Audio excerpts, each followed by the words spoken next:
warahmatullahi wabarakatuh. Fakultas Syariah dan Hukum UIN Wali Songo Semarang, Gustu Asia. Bismillahirrahmanirrahim.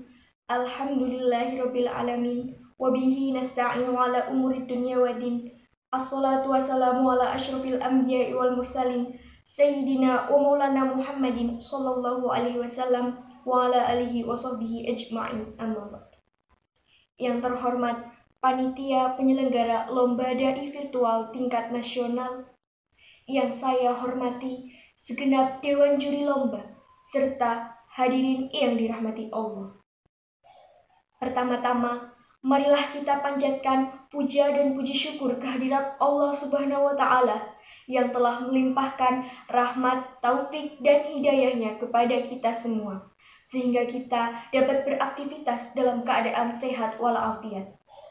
Yang kedua, sholawat serta salam senantiasa kita sanjungkan kepada junjungan kita Nabi Agung Muhammad Sallallahu Alaihi Wasallam yang selalu kita nanti-nantikan syafaatnya di yaumul qiyamah. Amin ya rabbal alamin. Hadirin hadirat rahimakumullah.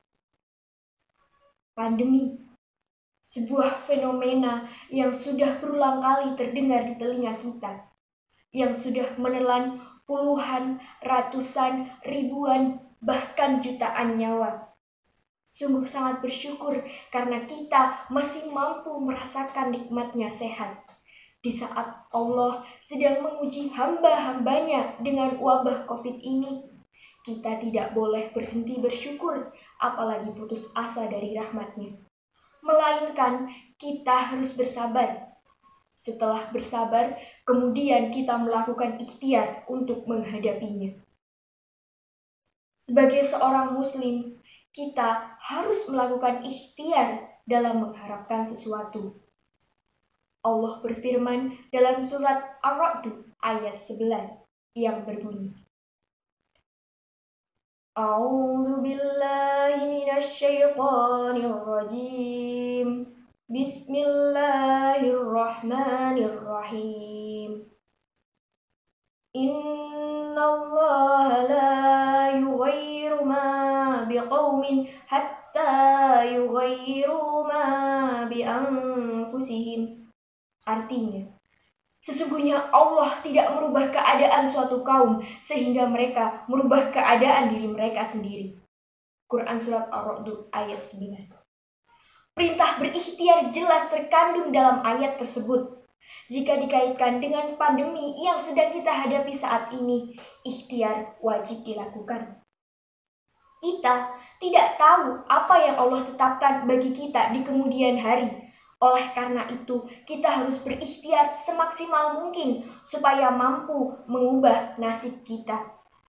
Apa saja macam ikhtiar dan bagaimana cara melakukannya? Yang pertama adalah ikhtiar lahir. Ikhtiar lahir ini dapat kita lakukan dengan membiasakan hidup sehat.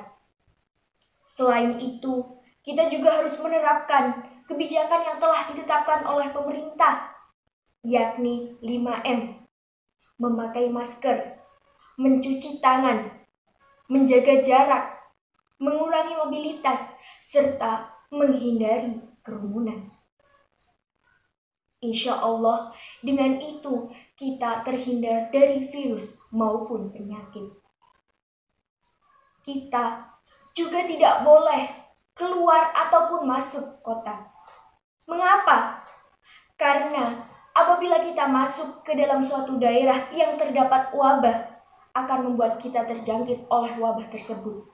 Dan apabila kita keluar dari dalam daerah yang terdapat wabah, dikhawatirkan kita akan menyebarkan wabah tersebut kepada orang lain.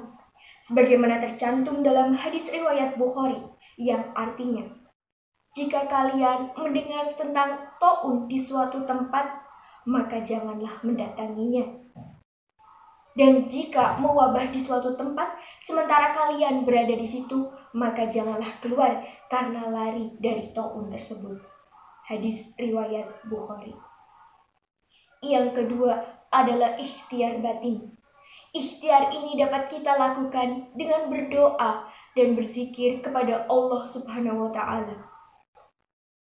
Sungguh sombong seorang hamba jika ia hanya berusaha tanpa berdoa.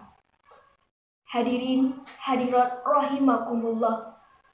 Meskipun telah melakukan kedua macam ikhtiar itu, alangkah baiknya kita sertai dengan tawakal, berserah diri kepada Allah, sehingga kita mampu beroptimis, sabar dalam menanti berakhirnya pandemi ini. Karena kita tidak tahu apa yang Allah tetapkan bagi kita di kemudian hari. Oleh karena itu, marilah kita bersama-sama berikhtiar lahir dan batin serta bertawakal. Semoga virus corona segera sirna dari bumi ini, sehingga kita semua dapat beraktivitas dan beribadah seperti sedia kala. Demikian yang dapat saya sampaikan. Apabila ada tutur kata yang kurang berkenan, mohon maaf. Wallahul muwaffiq ila aqwamit thoriq. Wassalamualaikum warahmatullahi wabarakatuh.